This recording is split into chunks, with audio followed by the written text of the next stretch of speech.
School एक ऐसी जगह है जहाँ पर जो घर वाले होते हैं, अभिभावक होते हैं, वो अपने बच्चों को भेजकर बेफिक्र हो जाते हैं कि हम उन्हें एक ऐसी जगह भेज रहे हैं जहाँ पर वो शिक्षा तो प्राप्त करेंगे ही साथ उनका भविष्य भी उज्जवल होगा और जब तक वो विद्यालय में रहेंगे तब तक बिल्कुल सुरक्षित हैं।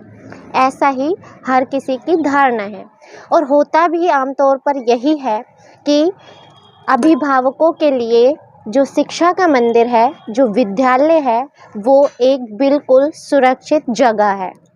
लेकिन कभी-कभी कुछ घटनाएं ऐसी होती हैं जो शिक्षा के मंदिर को भी शर्मसार कर देती हैं, शिक्षक के नाम को कलंकित कर देती हैं। और आज की जो सच्ची घटना है कुछ इसी चीज़ पर आधारित है। नमस्कार, आदाब, सत श्री अकाल, मैं ज्योति गौड़ और आज की जो सच्ची घटना है बिहार प्रदेश के अररिया ज़िले की है। अररिया ज़िले का ही एक थाना लगता है महल गाँव में एक 8वीं कक्षा का स्कूल था, सरकारी स्कूल। उस स्कूल के जो प्रिंसिपल होते हैं वो उनकी एक बच्ची होती है, माफ़ कीजिएगा मैं नाम नहीं लूँगी, आपको सिर्फ बच्ची कहकर संबोधित करूँगी कि एक स्कूल की बच्ची होती है।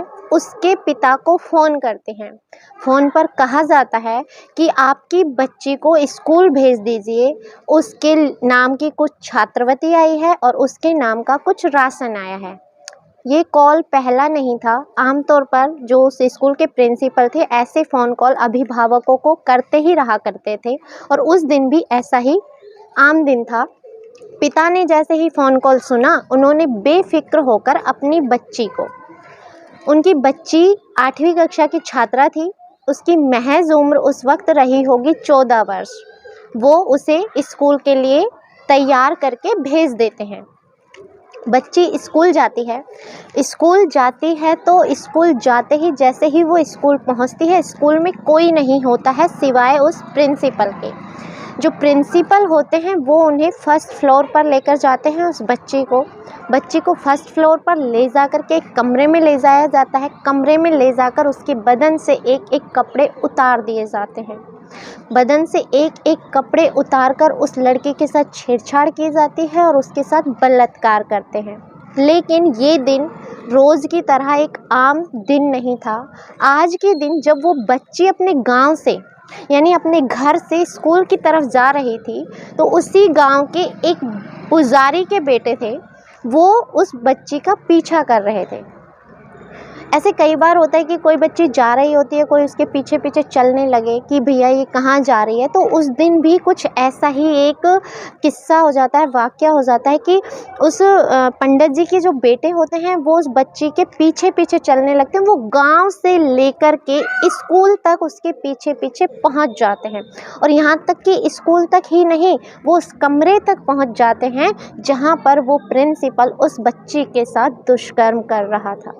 उसने उस बच्ची के साथ ये सब होते हुए देख लिया और उसके बाद वो ज़ोर ज़ोर से चीखने चिल्लाने लग गया और आसपास के लोगों को इकट्ठा कर लिया। जब आसपास के लोगों ने ये बातें सुनी तो एक आक्रोश का विषय बन गया। लोगों के अंदर गुस्सा था, आक्रोश था। लेकिन जैसा पहले होता था, गाँवों में एक पंचायत बुलाई जाती है। पंचायत बुला करके पंचायत में दोनों तरफ की तहरीर सुनी जाती हैं, लेकिन उस समय पंचायत कोई फैसला नहीं करती। इसके बाद जो उसके पिता होते हैं बच्ची के, वो SHO यानी वहीं के जो अररिया ज़िले का थाना होता है महल गाँव, वहाँ के SHO को एक शिकायत दर्ज कराते हैं। शिकायत में बताते हैं कि जो उनकी बच्ची है उसके साथ ऐसे ऐसे प्रिंसिपल ने दुष्कर्म किया। अब बच्ची का मेडिकल कराया जाता है, जांच को देखने के लिए कि क्या ये सही है। और जब जैसे ही जांच सामने आती है, सुनकर सबके होश दंग रह जाते हैं और लोग सोचने पर मजबूर हो जाते हैं कि एक शिक्षक जिसे मार्गदर्शन कहा जाता है कि वो जिंदगी की राह पर चलना सिखाते हैं, किसी के भविष्य को उज्जवल बनाते हैं, वही शिक्षक इतना घिनौना कृत्य भी कर सकता है। जो बच्ची होती है वो 3 माह की प्रेग्नेंट होती है। अब सोचकर सबके होश गुम हो गए कि ये एक आम बात तो थी नहीं कि 14 वर्ष की 8वीं कक्षा की छात्रा जो 3 माह की गर्भवती है, तो आज तो उसके साथ ये कुकृत्य हुआ नहीं, मतलब आज से 3 महीने पहले, लगभग 3 महीने पहले से तो ये कुकृत्य हो ही रहा है।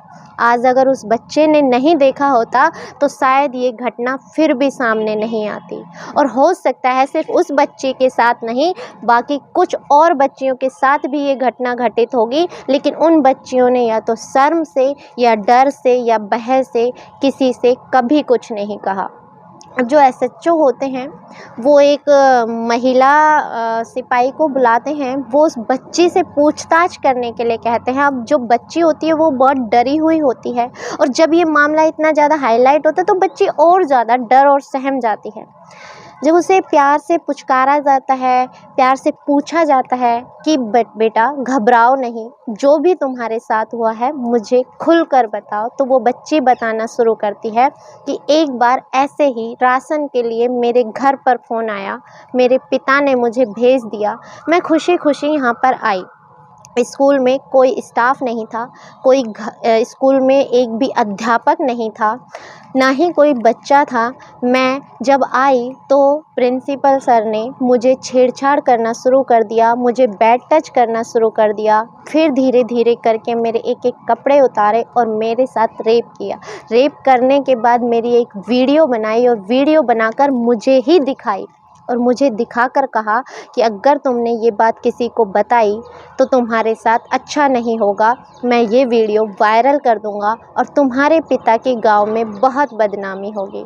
और तुम एक 8वीं की छात्रा हो, सोचो स्कूल में कोई तुमसे बात नहीं करेगा, कोई तुम्हारी शक्ल देखना पसंद नहीं करेगा। और वो बच्ची इतना डर जाती है कि जो उसके साथ होता रहता है वो किसी को नहीं बताती। लेकिन जिस दिन वो बच्चा उसका पीछा करता है तो ये घटना खुलकर सामने आ जाती है। तो अब जो केस है उसकी जांच चल रही है, पुलिस ने प्रिंसिपल को हिरासत में ले लिया है। अब आगे की कार्रवाई पुलिस ही करेगी। मगर जब भी ये किस्सा सामने आया था, ये 29 जून 2021 का वाक़या रहा होगा, उस समय की बात है। लेकिन जब ये किस्सा सामने आया था तो लोग सोचने पर मजबूर हो गए कि एक शिक्षा का मंदिर, जहाँ सिर्फ शिक्षा के बारे में सोचा जाता है, बच्चों के उज्जवल भविष्य के बारे में सोचा जाता है कि बच्चा वहाँ से कुछ सीखेगा, कुछ बनेगा, कुछ हासिल करेगा और कोई अच्छा मुकाम हासिल कर लेगा। लेकिन वहीं पर अगर उनके साथ यौन शोषण हो तो बच्चा आखिर क्या करेगा? घर वाले आखिर किस पर यकीन करेंगे? इस घटनाक्रम को सुनाने का उद्देश्य आपको परेशान करना, आपको दुखी करना या आपकी भावनाओं को ठेस पहुंचाना नहीं है, बल्कि आपको जागरूक करना है कि कभी भी कहीं पर कुछ भी हो, बच्चों के मामले में क्या, बड़ों के मामले में भी आप कभी भी आंख मूंद कर किसी पर यकीन ना करें। और बच्चों के बारे में तो ज़्यादा से ज़्यादा माता पिता से मैं अपील करना चाहूँगी कि बहुत ज़्यादा सतर्कता बरतें, ताकि जो हमारे बच्चे हैं, लड़कियाँ ही नहीं, आज के वक्त में तो लड़के भी सुरक्षित नहीं हैं, तो कम से कम लड़के और लड़कियों पर ध्यान दिया जाए, बच्चों को उनसे बातचीत की जाए, उन्हें समझने की कोशिश की जाए और उनके साथ एक दोस्ताना मिलाप रखा जाए, ताकि बच्चे आपसे खुलकर अपनी बातें कह सकें। साथ ही इजाज़त चाहूँगी, मिलते हैं अगली किसी सच्ची घटना के साथ, तब तक के लिए जय हिंद, जय भारत।